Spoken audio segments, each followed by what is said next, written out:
Hello everyone. Welcome to the day 5 session on Google Meet. All of you have been attending many meetings online through Google Meet platform. You have attended multiple meetings, but many of you might not have yet been able to start a Google Meet. For conducting online classes in the current scenario, Google Meet is an excellent platform. In this session, I will just demonstrate how to work with Google Meet, how to start a Google meeting, and how to interact with participants or students and how to control a meeting. In general, Google Meet allows you to connect with other people through real-time meetings. You have a facility of sharing your screen with other participants in the meeting. You can host large meetings. Being a G Suite account holder, we can hold Google Meet with up to 250 participants. The events can be live streamed to up to 1 lakh people within your organization. You can join a meeting via mobile or laptop or desktop. This is the advantage. You can use any electronic media to connect to a Google meeting. And Google Meet is quite a secure platform, secure for students as well as teachers. And the teacher can have control over the students who are participating in the class. The participants can be muted or removed at the teacher's discretion. Google Meet is not the only video conferencing app available. Skype has been available for a long time.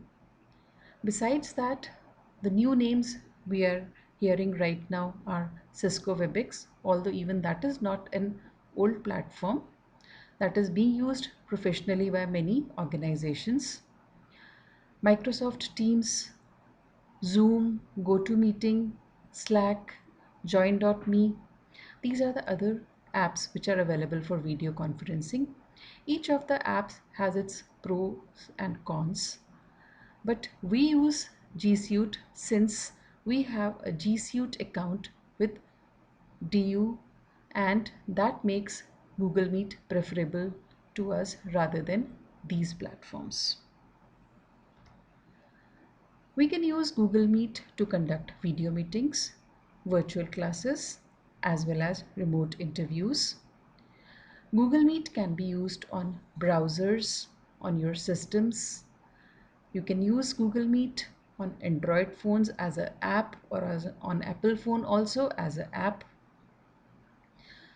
Till September 30, 2020, Google has given permission to the G Suite account holders to access Google Meet's advanced video conferencing features, that is up to 250 participants.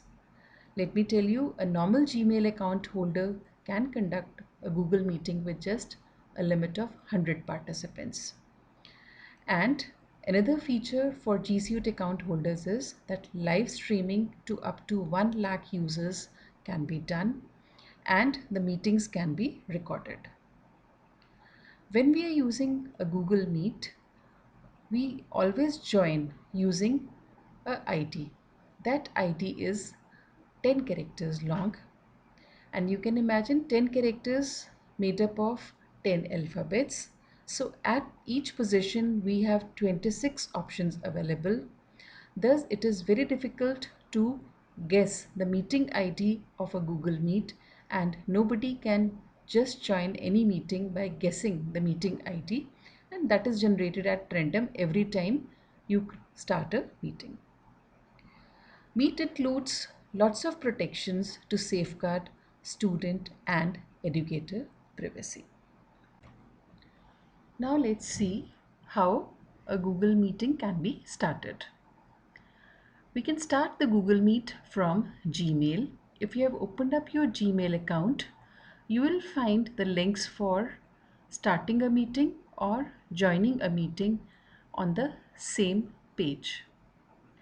You can also join Google Meeting by scheduling it on a calendar, as Rupali has already introduced in the session prior to this session. You can join a meeting through Google Classroom. Google Classroom will be covered on day 7 by Jyotsna. So she will be talking about how Google Meet can be integrated with the classroom and a meeting code generated automatically in Google Classroom. I can also start a Google Meet by using any of the following browsers: Chrome browser, Mozilla Firefox, Microsoft Edge, or Apple Safari. Although other browsers like Internet Explorer can also be used, but Google recommends use of these 4 browsers for conducting a meeting. So if you try to use Google Meet on Internet Explorer, it will ask you to install the video support plugin for that.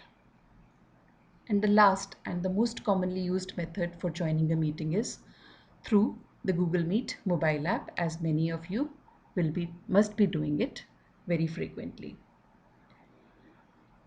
Now, let us see how we start a Google meeting.